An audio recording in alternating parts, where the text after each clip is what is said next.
Начинаем новую книгу. И эта книга «Граф Монте-Кристо». Да, наконец-то я начну эту книгу. Она у меня в 2 томах. Первый том. Он в таком сине-зеленом цвете. Поэтому к первому тому я взяла вот такие вот наклейки. Первая страница. Трекер книжный и уже приклеенные стикеры. Так, вторая книга. Она более в оранжевом, желтом цвете. Я подобрала сюда вот такие вот стикеры. Вот такие вот стикеры. Книжный трекер я использую один для 2 книг.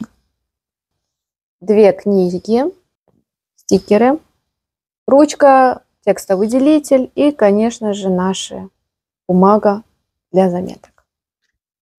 Давайте начнем.